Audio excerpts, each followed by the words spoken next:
రాజాసింగ్ మంచోడు, ఆయనను రెచ్చగొట్టద్దు, ఏదైనా అంతర్గతంగా మాట్లాడుకోవాలి. కేంద్ర మంత్రి బండి సంజయ్ తమ పార్టీ ఎమ్మెల్యే రాజాసింగ్ చాలా మంచి మనిషి అని, ఆయనను రెచ్చగొట్టద్దని కేంద్ర హోంశాఖ సహాయ మంత్రి బండి సంజయ్ అన్నారు. శనివారం బండి సంజయ్ మీడియాతో మాట్లాడారు.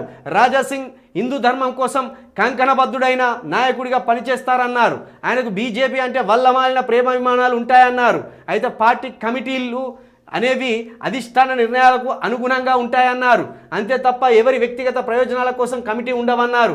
అధిష్టానం ఇచ్చిన ఆదేశాలను రాష్ట్ర, జిల్లా, మండల, బూత్ స్థాయి కమిటీలు శిరసా వహించక తప్పదన్నారు.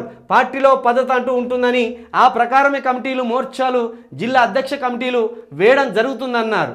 నువ్వు పార్టీ పదవి ఇవ్వకుండా ఉండు, రాజాసింగ్ ఏం చేయాలో అది చేస్తాడు. మంచోడైనా షెడ్డోడైనా పార్టీలో ప్రాధాన్యత లేకపోతే నీ ధర్మం వద్ద అంటాడు, నీ కులం వద్ద అంటాడు, నీ ఇల్లే వద్ద అంటాడు.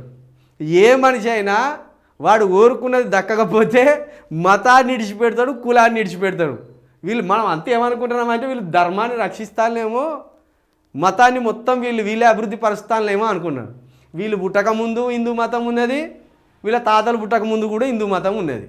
అప్పుడు హిందూ మతం బ్రహ్మాండంగా ఉన్నది, ఇప్పుడు బ్రహ్మాండంగా ఉంటుంది, ఇంకా ముందు ముందు కూడా బ్రహ్మాండంగా ఉంటుంది. ఏం కాదు హిందూ మతానికి. వీళ్ళు కలరింగ్ ఇస్తాను, మేమే కనబడుతున్నామని, మేమే కాపాడుతున్నామని. బండి కింద కుక్క పోవుకుంటా బండిని మొత్తం కుక్కే మోసినట్టు బిల్డప్ ఇస్తుందట. సేమ్ బీజేపీ పార్టీ కూడా గంతే, బీజేపీ పార్టీ నాయకులు కూడా గంతే. మీ వల్ల ఇంకా హిందువులు పేదరికంలోకి పోతున్నారు. అనేకమైన ఛార్జీలు పెంచింది మీరు. విద్య అందించకుండా హిందువులను పేదరికంలో నెట్టిస్తున్నది మీరు. వైద్యం అందించకుండా హిందువులను నాశనం చేస్తున్నది మీరు.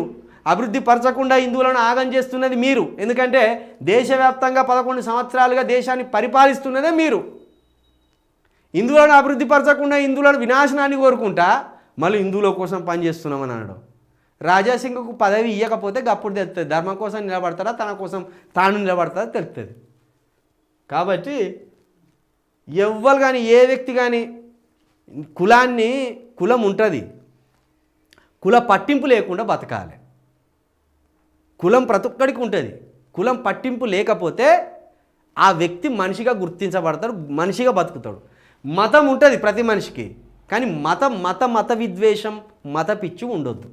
మత పట్టింపు లేకుండా, కుల పట్టింపు లేకుండా ఉన్నప్పుడే మెరుగైన సమాజం ఏర్పడుతుంది. అది బీజేపీ వల్ల కాదు. అది